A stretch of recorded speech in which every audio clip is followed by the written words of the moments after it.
Welcome to a new season of Madden Mobile 22, which just dropped yesterday. So in this video, we're going to be talking about new features, tips, and tricks, so that way you can build a successful team. So first of all, if you like this video, please hit the like button and subscribe to this channel for more info on Madden Mobile and other videos. So you got two options here at the beginning. Seasons on the left, which is what I've clicked on here. I'm not a big fan of seasons, but for those of you who are, you can go ahead and choose, different types. So let's go back to the screen here, and we go back to now Ultimate Team. Now Madden Mobile Ultimate Team, that's where we going to spend most of our time going over stuff here. So you look, this is the main layout. Looks different each year, so this is what it looks like this season.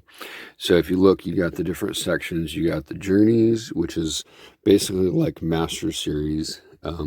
You got programs, you got training center, and then on the bottom you got arena, and you got leagues. And then, of course, you got things like your daily goals, the store, trades. You can look at your team, also your roster, items.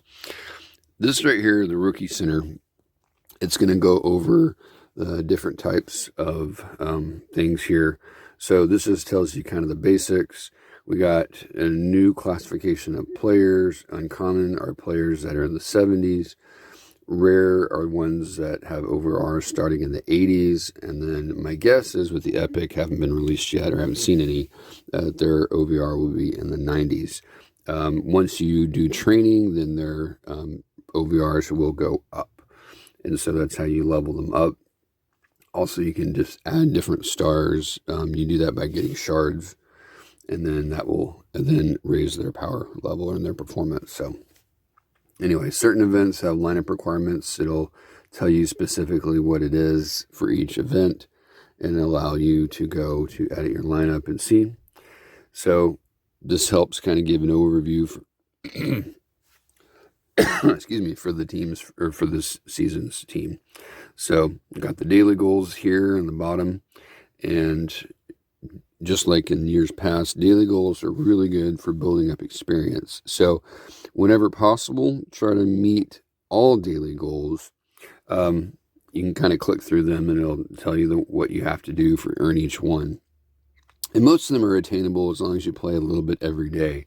There is this one up here where you have to purchase a stamina refill, which I'll show you in a second. I'm not a fan of having to spend Madden Mobile cash on a daily basis just to complete a goal. So I hope EA either A, modifies the requirements to purchase stamina, or they don't keep it as a goal, because I would be disappointed if I had to spend $50 Madden cash just to complete the goals every single day. Most of us, unless you're going to drop $100 on this game, are not going to be able to afford that.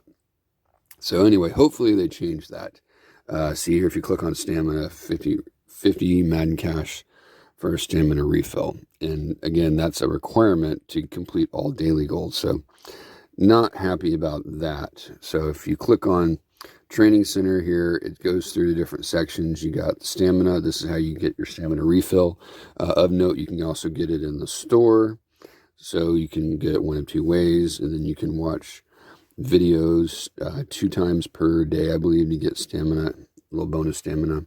Then you got other sections. So it resets at 7:30, and then, I think hold on a second. It's at 10:30 a.m. and 7:30 p.m. So twice daily, that's Eastern time. I'm on the West Coast, so for me, it would be 7:30 and then 4:30. So anyway, you want to do these as much as you can, because as you do these events, it actually builds up and you get more and more levels built up. And when you do, then you can get more bonuses. Of course, you can do automated live events.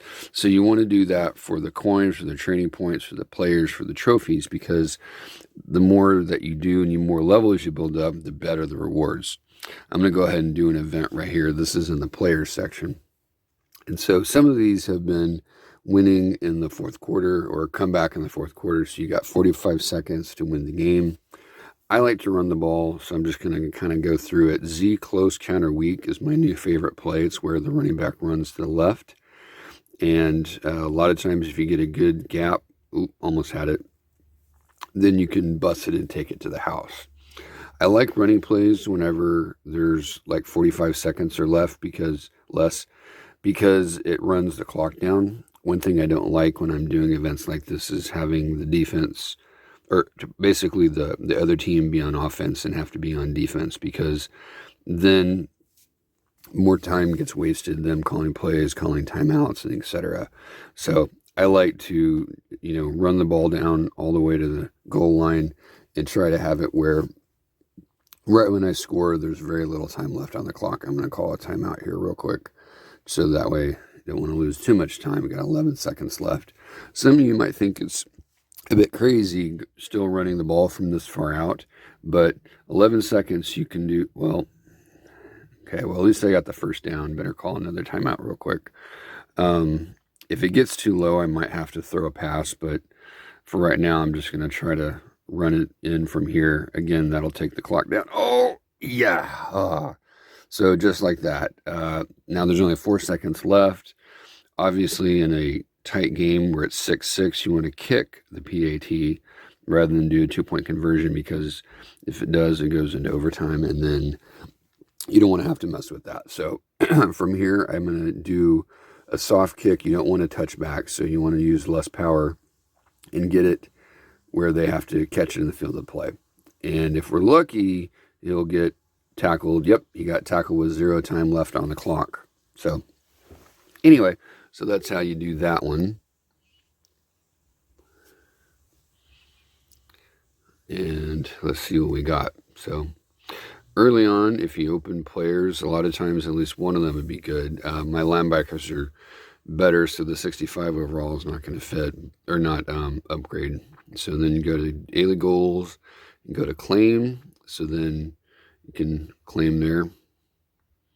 Good. Excuse me. And so, like I said, you got a couple different things. Journeys here. This is the first one called Journeys Genesis, and it takes you through a bunch of different levels. If you see at the lower left, you get different stages, so you can select stage 1, 2, 3, 4. I'm up to stage 3, but there are different requirements for each stages. You see how it says 0 out of 2, 0 out of 2. You have certain requirements that you have to meet before you can play the event even. So this one right here, I have to, if you click on lineup, I have to have 3 players that are level 15. So I'm going to go ahead and click edit lineup and show you. I don't have any players that are up to level 15, and you need a lot of training points to get there. Nick Chubb, my running back, he's at level 10, so let's go ahead and level him up some. I'll try to get him up to level 15, but I'm thinking I'm going to run out of training points. Yeah, so you see right here in the middle, it's 65 training points is all I have, and I need 200 to go up another level, and then I need more even after that.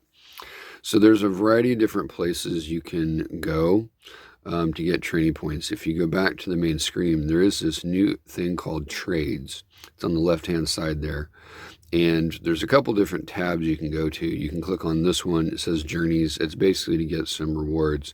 So if you click down, you need keys from the Genesis event, and I need 4. I only have 1, so I can't get the training points there. But if you go to different ones, you got players here, and then in the middle you've got resources. So when you go to resources, you have one right here where it's 400 training points, and you have a 1-day cooldown. Now you have to add players.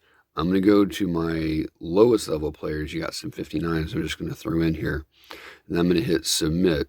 And then you see how it says any player 5 out of 5. So that means that the trade is basically met. Now, this is not a trade in like you trade players. This works kind of like item exchange, if you remember that from previous seasons. So here I get 400 training points. So this is a good resource once you kind of get used to it, to be able to get things like training points or new players. You have to meet the requirements to get them unlocked. So let's go back and let's edit lineup and see if we can get at least 1 player. I'm not going to be able to get all 3, but I'll go back to my running back here, Nick Chubb, and see if I can level him up. So he's on 13. Now he's up to 14. And then because of that, I'm going to be able to level him up to 15. I'm going to run out of training points now, so I'm not going to be able to do it. So I need to get more and then hopefully be able to continue on with the Genesis events. So once you finish that, then that opens up more. You have to be able to use stamina. So you see right here in this one, the requirements met. So you see the green check. So I have to do that with 2 other players before I can play my next event. So I'll be getting some training points in the meantime. So, well, that's kind of a brief overview. Here's Arena if you want to take a look. I've already started playing Arena some. I haven't set my defensive strategy, but that's something I'll do on my next video. And, just hopefully you guys learned a few things, learned some tips from all the stuff here. And good luck. Be sure to like and subscribe. Feel free to comment. And I'll see you on the next video. Have a good one. Peace out.